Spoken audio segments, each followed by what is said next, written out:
Property खरीदते समय एक अच्छे प्रॉपर्टी डीलर का आपको चुनाव कैसे करना है।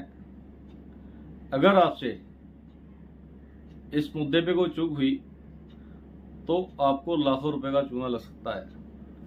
नमस्कार साथियों, मैं Deshraj Singh, property and finance expert और आपका दोस्त। साथियों, आप कहीं भी कभी सब्जी भी लेने जाते हैं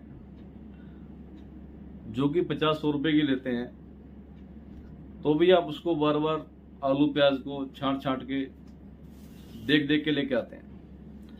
और जहां पर आपकी जिंदगी की एक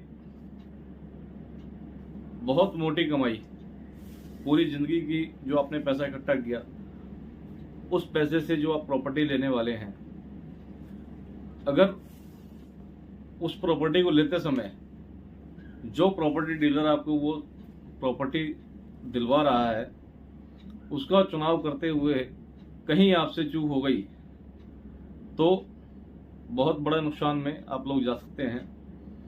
इसीलिए कभी भी आप किसी भी डीलर के पास जाएं तो कम से कम उसको वेरीफाई करें कि ये कैसा है कैसा नहीं, इसकी नॉलेज कितनी है, कब से काम कर रहा है, और जो ये काम कर रहा है उसका एक्सपीरियंस क्या है इस काम का। प्रॉपर्टी डीलिंग के काम में बहुत से ऐसे लोग हैं, अच्छे प्रोफेशनल्स हैं, जो कि बहुत बढ़िया काम करते हैं, जिनको प्रॉपर्टीज के बारे में अच्छी नॉलेज है, पेपर्स के बारे में, प्रॉपर्टी डॉक्यूमेंट्स के बारे में बड़ी अच्छी नॉलेज है, एरिया के बारे में बड़ी अच्छी नॉलेज है, वहाँ पे जो रेट्स हैं उनके बारे में बड़ी अच्छी नॉलेज है। लेकिन इनके अलावा ऐसे बहुत से लोग हैं जिनके पास कोई काम नहीं, वो डीलर बन जाता है। तो साथियों, आप किसी के कहने पे भी, कोई 11-11 नथु 11 कोई बोल दे और आप उसके कहने प्रॉपर्टी ले लें और बाद में आपको पछताना पड़े, तो उसका क्या फायदा। इसीलिए आप कभी भी कोई भी प्रॉपर्टी का लेन देन अगर कर रहे हैं तो किसी ऐसे डीलर से, ऐसे विश्वसनीय आदमी से आप डील करें जो कि पुराना आदमी हो, एक्सपीरियंस वाला हो, एरिया में लोग उसको जानते हों, और सबसे बड़ी बात, वो पढ़ा लिखा हो, उसको डॉक्यूमेंट्स की नॉलेज हो। ऐसा नहीं कि लोग कोई फोटो देख के कागज पहचानते हैं, ये तो उसके कागज हैं जी, ये नहीं पता नाम किसका लिखा हुआ उस पर और अंदर क्या लिखा हुआ है, उन्हें कुछ नहीं पता होता। तो कम से कम आप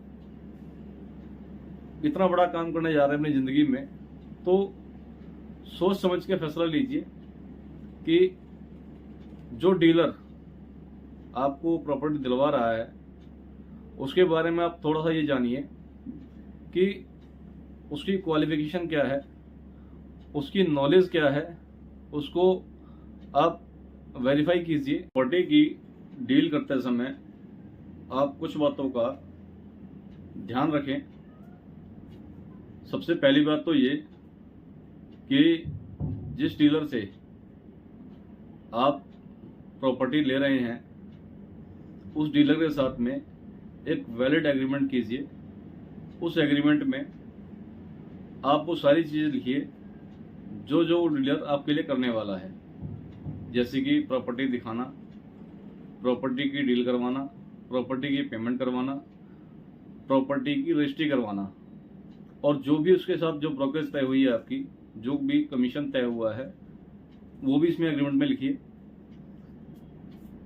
मेरा कहने का मतलब ये है कि जो भी आप उस डीलर से बात कर रहे हैं उसका एक रिटर्न एग्रीमेंट बना लीजिए, प्रॉपर एग्रीमेंट बनना चाहिए उसका। सबसे पहली बात तो ये।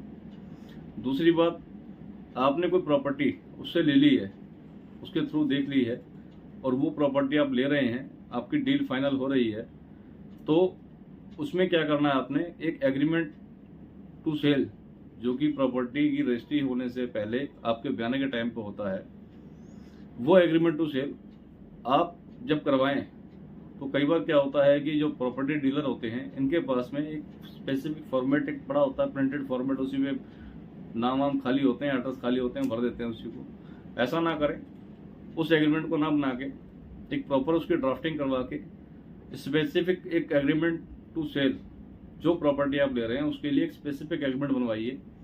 उसमें सारी कंडीशन लिखिए जो जो आपकी तय हुई हैं प्रॉपर्टी लेने से पहले, कि प्रॉपर्टी है कितने की, उस प्रॉपर्टी में क्या क्या आपको मिलने वाला है, क्या उसमें काम बाकी है, क्या ड्यूज बाकी है, सब उसमें लिखवाइए। तो एक ये वैलिड एग्रीमेंट होना चाहिए आपका। दूसरा, जो आप ट्रांजेक्शन कर रहे हैं वो ट्रांजेक्शन कैश में ना हो, कोशिश कीजिए। वैसे ज़्यादातर प्रॉपर्टियों में कैश की ट्रांजेक्शन होती है, तो कोशिश कीजिए कि वो ट्रांजेक्शन कैश में ना हो। अगर अवॉइड कर सकते हैं ज़्यादा अच्छा है, और नहीं कर सकते तो वो जो पेमेंट आपने देनी है वो अपने घर पे दें, किसी के यहाँ ले जाके ना दें पेमेंट को। इसके बाद में जब आप रजिस्ट्री करवाने जाते हैं तो रजिस्ट्री का जो फॉर्मेट है, जो लीगल फॉर्मेट है रजिस्ट्री का, वो भी किसी एक्सपर्ट से चेक करवाएं या किसी एक्सपर्ट से ही रजिस्ट्री करवाएं। ऐसा नहीं कि आप गए और एक कोई भी डॉक्यूमेंट राइटर बैठा उसने आपकी रजिस्ट्री करवा दी, वो भी ना कराएं। डीलर आपको कहते हैं कि हाँ जी ये कराता है, लेकिन आप अपने हिसाब से उसको देखिए। तो कुछ चीज़ें हैं जो आपको चेक करनी चाहिए। लीगल जो डॉक्यूमेंट आप जो प्रॉपर्टी ले रहे हैं, जो डीलर ने आपको प्रॉपर्टी दिखाई है वो जो ले रहे हैं उसको अपने लेवल पे चेक करवाइए, किसी भी एक्सपर्ट से चेक कराइए, जो कि आपको उसकी लीगल एंटिटी क्या है, टाइटल डीड जो है पूरी चैन है कि नहीं है, कोई उसमें चैन में कोई मिसिंग तो नहीं है। ये सारी चीज़ें आपको पहले बता देगा ताकि आपको भविष्य में दिक्कत ना आए। मेरा कहने का मतलब ये है कि आप जिससे भी डील करें, जो भी डील करें, वो कम से कम रिटर्न में हो, ताकि कल को अगर कोई पंगा पड़े, कोई डिस्प्यूट पड़े, कोई बाद में समस्या आए, तो सारे ओरिजिनल पेपर आपके पास हों, ताकि आपको बाद में दिक्कतों का सामना ना करना पड़े। तो ये सब चीज़ें आप थोड़ा सा ध्यान रखें प्रॉपर्टी लेते समय और किसी से भी डील करते समय। धन्यवाद।